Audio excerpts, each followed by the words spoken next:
Olá, eu sou o professor Lucas Neto. Bem-vinda e bem-vindo a mais um programa Escola Bíblica no seu lar.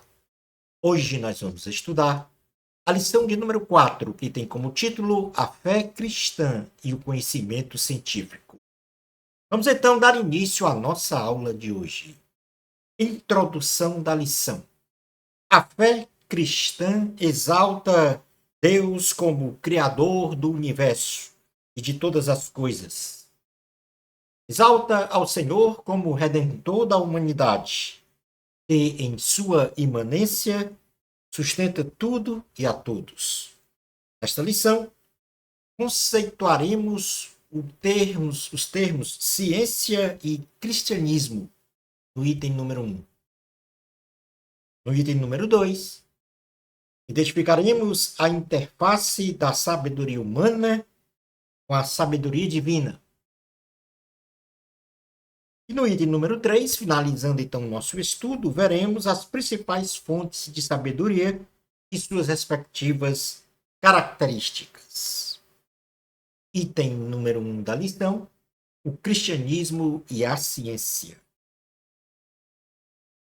O conceito de ciência. A ciência é o ramo da sabedoria humana que, utilizando-se do método científico, busca sistematicamente conhecer os fenômenos, leis e princípios do mundo natural, bem como do mundo espiritual, com base nos parâmetros das experiências, das observações de fatos, dos raciocínios lógicos e dos resultados analíticos comprovados, e por isso é importante que o ser humano busque o conhecimento da ciência pelo exercício da inteligência que Deus lhe concedeu.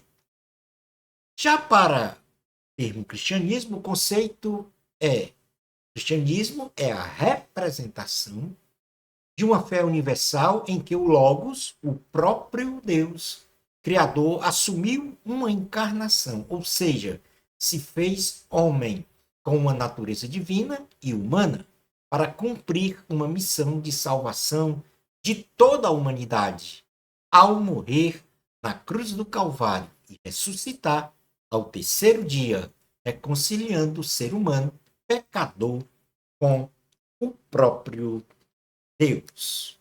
No ponto 2 da lição, nós vamos falar agora sobre a interface da sabedoria humana com a sabedoria divina.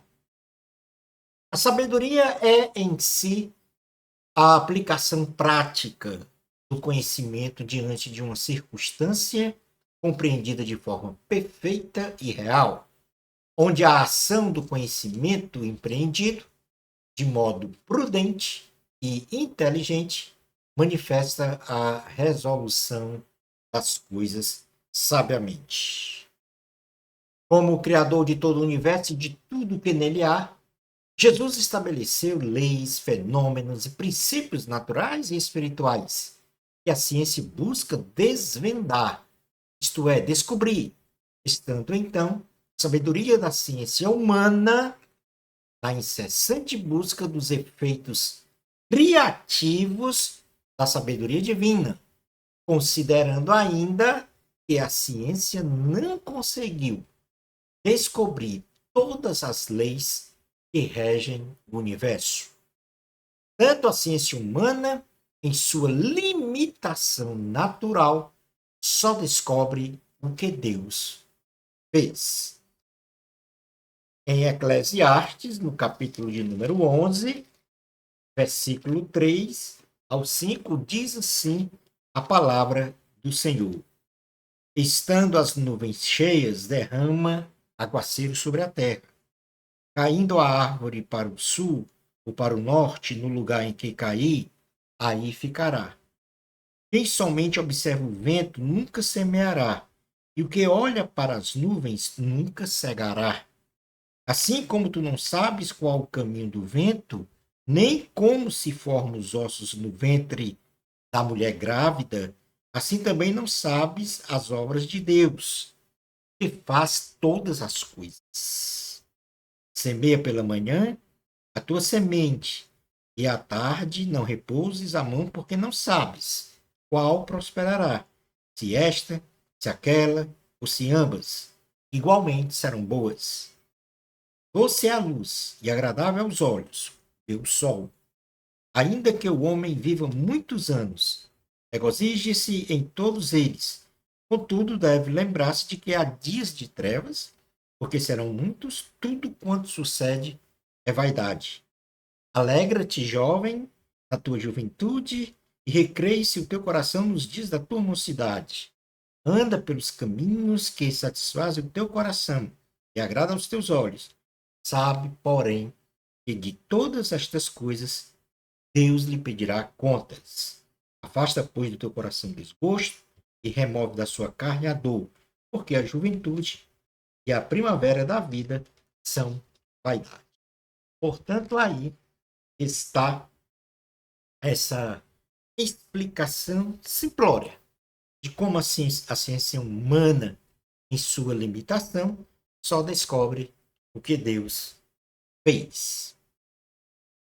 Passemos agora para o item 3 da lição, que vai falar sobre as principais fontes da sabedoria. E nesse sentido, a primeira é a sabedoria divina. O primeiro tipo dos três tipos, primeiro é a sabedoria divina. E o que é a sabedoria divina? A sabedoria divina é um dom de Deus dado ao homem, ou seja, ao ser humano, para a perfeita e real compreensão das coisas e ocorrências no mundo natural e, sobretudo, no mundo espiritual também, de forma que seja aplicado corretamente o conhecimento, visando o equilíbrio resolutivo de qualquer questão nestes aspectos dimensionais. Portanto, quando se fala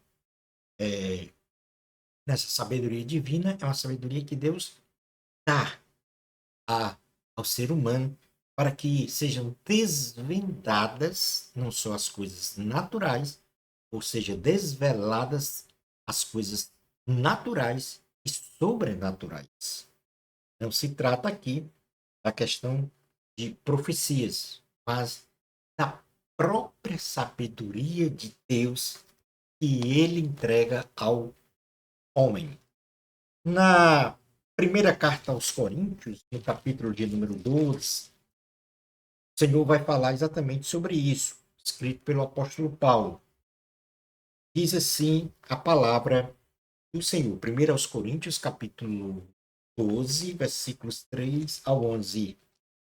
Sabeis que outrora, quando erais gentios, deixáveis conduzir os ídolos mudos, segundo erais guiados. Por isso vos faço compreender que ninguém que fala pelo Espírito de Deus afirma anátema Jesus. Por outro lado, ninguém pode dizer Senhor Jesus, senão pelo Espírito Santo. Ora, os dons são diversos, mas o Espírito é o mesmo. Também há diversidade nos serviços, mas o Senhor é o mesmo. E há diversidade nas realizações, mas o mesmo Deus é quem opera tudo em todos. A manifestação do Espírito é concedida a cada um, visando a um fim proveitoso. E a um é dada, mediante o Espírito, a palavra da sabedoria.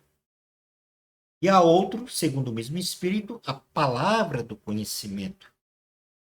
A outro mesmo, e a outro, no mesmo Espírito, a fé.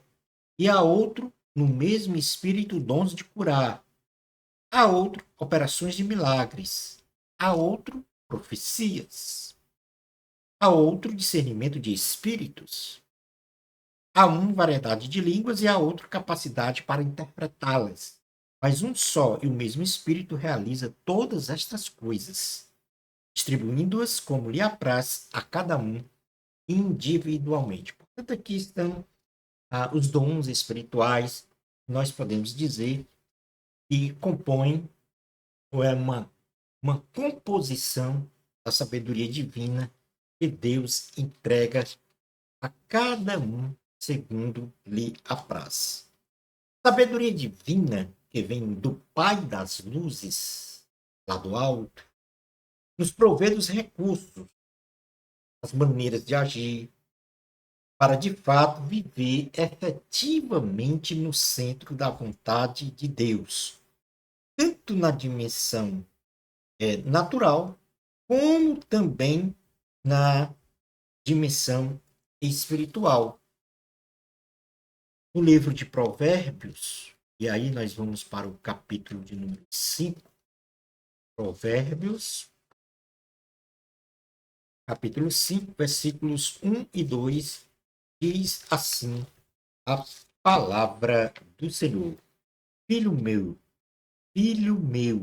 atende a minha sabedoria, a minha inteligência inclina os ouvidos, para que conserves a discrição e os teus lábios guardem o conhecimento. Portanto, aí está mais uma prova cabal, a partir da Bíblia Sagrada, da Palavra de Deus, que a sabedoria divina ela deve ser buscada, a inteligência divina deve ser buscada, e para que nós tenhamos, então, vida com abundância, uma vida de jornada feliz. Esta sabedoria divina ela tem algumas características que foram mencionadas na Bíblia.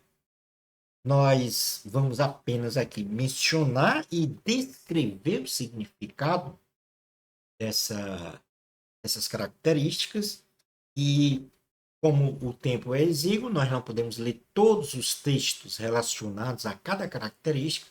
Você pode, então, acessar a minha página, seja o meu blog, em www.proflucasneto.wordpress.com, e lá estará não só a característica da sabedoria divina, como o significado dessa característica e o texto bíblico que suporta a explicação dessa característica. Então, a primeira é a pureza. Então, o que é a pureza? A sabedoria do céu não traz em seu bojo qualquer indício de maldade ou coisas ruins. Está completamente isenta de qualquer estado ou intenção pecaminosa. A sabedoria divina ela também é pacificadora. A aplicação da sabedoria divina promove sempre a paz, pois a sua essência é da paz. Fora da paz não é sabedoria divina. A sabedoria divina também ela é moderadora. O resultado da ação da sabedoria divina é a busca do equilíbrio, ainda que haja extremos antagônicos de situações e comportamentos, a equidade então é alcançada. A sabedoria divina ela é tratável. Podemos dizer que neste aspecto a sabedoria divina ela é carregada de amor, carregada de amor. E nesse sentido também ela promove a união de todos. Uma outra característica da sabedoria divina é a misericórdia. Significa que na sua natureza ela possui o amor, com todas as suas características manifestadas ao próximo como a si mesmo. A sexta característica é que ela é cheia, a sabedoria divina é cheia de bons frutos. A sabedoria divina só produz coisas boas e edificam a vida de uma pessoa para uma harmoniosa convivência social e espiritual com os seus semelhantes e com o Senhor. A sabedoria divina, ela não é hipócrita. Ou seja, a ação da sabedoria divina não se manifesta por aparência e nela não existe qualquer desqualificação de falsidade e espírito de engano. Uma outra característica que nós poderíamos, então, acrescentar seria que a sabedoria divina é imparcial, ou seja, ela não há favoritismos e nem acepção de pessoas no uso da sabedoria divina, independentemente de etnia, de religião, posição social, etc. Portanto, nenhuma discriminação. E aí estão nos casos aqui, as 8 características, essas 7 mais a imparcial, que eu mencionei por último, e então dão esta caracterização, né, do que está, de que virtudes, né, a sabedoria divina carrega na sua aplicação. Nós temos também a sabedoria humana. Além da sabedoria divina, nós temos a sabedoria humana. E o que é a sabedoria humana? Também ela é um dom de Deus dada ao ser humano para a compreensão das coisas e ocorrências no mundo natural, fruto de sua inteligência aliada à capacidade de observação, de descobertas, de experimentos e de vivências, se apoiando quase sempre na razão e subjetividade humana, e por isso ela é falível, e por vezes fora da vontade de Deus. Na primeira carta aos Coríntios, no capítulo de número 2, versículos 4 ao 8, diz assim a palavra do Senhor. A minha palavra e a minha pregação não consistiram em linguagem persuasiva de sabedoria, mas em demonstração do Espírito e de poder, para que a vossa fé não se apoiasse em sabedoria humana, e sim no poder de Deus. Entretanto, expomos sabedoria entre os experimentados, não, porém, a sabedoria deste século, nem a dos poderosos desta época, que se reduzem a nada. Mas falamos a sabedoria de Deus, sabedoria divina, em mistério, outrora oculta, a qual Deus pré-ordenou desde a eternidade para a nossa glória. Sabedoria essa que nenhum dos poderosos deste século conheceu, porque se a tivesse conhecido, jamais teriam crucificado o Senhor da glória. Portanto, essa sabedoria humana, ela é uma sabedoria falível, importante de ser desenvolvida pelo ser humano através do estudo, das suas experiências, por isso que nós devemos estudar e estudar bastante as nossas experiências, a nossa vivência. Mas ela se limita, ou seja, ela não pode chegar ao patamar, ao nível da sabedoria divina. Esta sim, falível. Sabedoria que vem do alto, sabedoria que vem de Deus. Vamos ver algumas características dessa sabedoria humana. A sabedoria humana, a priori, ela deve ser utilizada para o bem. Porém, a mesma não tem capacidade de preencher em toda a sua plenitude o coração do homem, pois guarda características de temporalidade. Por que é que ela é falível e é subjetiva? Porque ela guarda características temporais e elas desaparecem com o tempo ou se modificam. Então, por exemplo, ela é insuficiente. A sabedoria humana, ela é insuficiente. Apesar de todo o conhecimento tecnológico humano, de tudo que a humanidade tem realizado até agora, dessas descobertas científicas, tecnológicas, mas ela é insuficiente. Por quê? Porque o conhecimento humano não guarda a devida suficiência para vivermos de acordo com a vontade de Deus. Porque o homem natural não compreende as coisas espirituais. E por isso, toda e qualquer realização humana, por mais louvável que seja, não nos dá a garantia de felicidade, de segurança, de paz para um viver em plenitude de vida. Ou seja, a sabedoria humana ela não complementa o coração do ser humano. Ela não preenche em toda a sua plenitude o coração, os desejos da pessoa humana. E por isso ela é insuficiente. Ela é finita. Essa sabedoria humana é finita. Por quê? Porque a sabedoria humana porque a questão dos nossos planos, os nossos projetos, eles podem desaparecer imediatamente, como uma nuvem que passa ou uma folha que cai. Então, ela é temporal nesse sentido, ela é finita. Então, no momento aquele que tem aquele projeto, aquele plano, e repente ele parte deste mundo natural, acabou aquele plano, aquele projeto, neste nível de mundo natural. E, por última característica, a sabedoria humana ela é relativa. A sabedoria humana, segundo seus próprios interesses, manipula as pessoas para realizar o que elas não precisam fazer. Como, por exemplo, bem prático disso, o consumismo. As pessoas são induzidas a consumirem bens que não precisam e que não têm até dinheiro para consumir aquele bem. Então, um consumismo materialista, desenfreado, tá?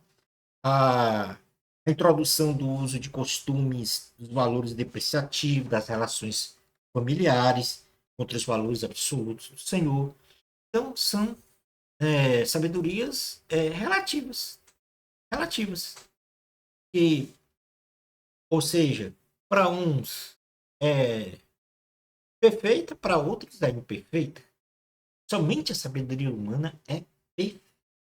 Divina, melhor dizendo, é perfeita. Mas a sabedoria humana, não. Ela é relativa.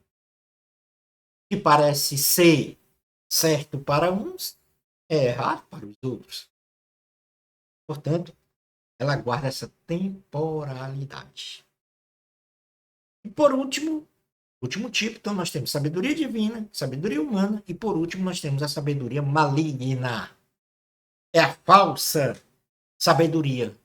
Na realidade, a gente coloca aí entre aspas sabedoria maligna, porque não é sabedoria maligna. Mas ela é uma falsa sabedoria induzida e engendrada nos porões do inferno. Também muitas vezes engenhosa, cujo agente hospedeiro é o ser humano, dominado pelo pecado. E ao aplicar esta falsa sabedoria, visa matar, roubar e destruir vidas. Essa é sabedoria maligna. Então, no momento em que tomo ações, faço os planejamentos em que eu vou acabar com a vida das pessoas, eu estou aplicando uma sabedoria maligna. É o que diz a palavra do Senhor.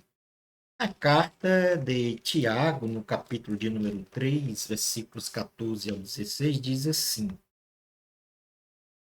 Se pelo contrário tendes em vosso coração inveja amargurada e sentimento faccioso, nem vos glorieis disso, nem mintais contra a verdade. Esta não é a sabedoria que desce lá do alto, ou seja, não é sabedoria divina.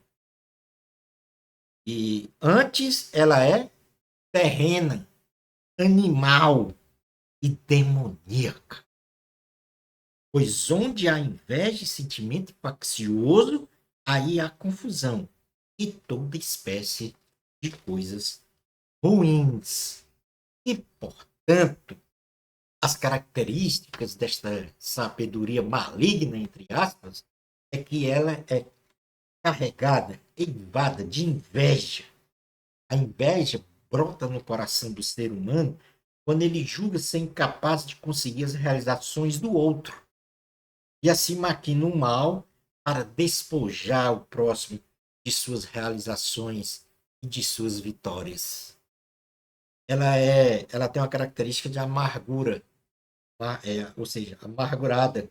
É o sentimento que vai se acumulando no coração do ser humano em relação a outrem, fruto de uma confrontação de qualquer ordem, despertando naquele que foi afrontado o sentimento maligno de vingança. Então, o confronto são as dissensões, as confusões, as brigas, os desentendimentos. Isso traz também a questão do sentimento faccioso. Este é um sentimento que continuamente busca causar divisões, intrigas, dissensões, separações e contendas, o que é abominável para o Senhor. Então, quando existe em comunidades divisões, dissensões, eu sou de A, eu sou de B, eu sou de C, de D, eu sou a favor disso, eu sou a favor daquilo, nós estamos aí com uma aplicação clara. Sabedoria maligna, porque a sabedoria divina é amor, paz, é unidade. Concluindo, então, a nossa aula de hoje. Nesta lição, aprendemos os conceitos de ciência no sentido de conhecimento científico, o saber sistematizado dos fenômenos naturais e espirituais, e do cristianismo, consolidado por uma fé cristã com doutrinas da criação, da salvação e do conhecimento pleno. Identificamos a interface da sabedoria humana, ciência, com a sabedoria divina, Cristo, onde a sabedoria humana só descobre, ainda de forma limitada, o que a sabedoria divina, Deus, fez no universo, das coisas criadas e seus respectivos fenômenos físicos, químicos, biológicos e etc. Por fim, vimos o conceito de sabedoria, seus três tipos: sabedoria humana, sabedoria divina, sabedoria maligna, com as suas respectivas características. Shalom Adonai. Na próxima lição, nós vamos estudar a lição de número 5. Fé para crer que a vida não surgiu ao acaso. E aí nós vamos estudar a questão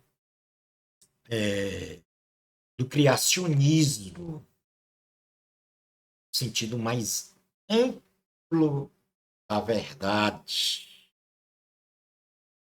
Bênçãos especiais de Jesus para você. Amor a Cristo. A glória é de Deus. Até ao nosso próximo programa Escola Bíblica no seu lar. Isso, se Deus permitir.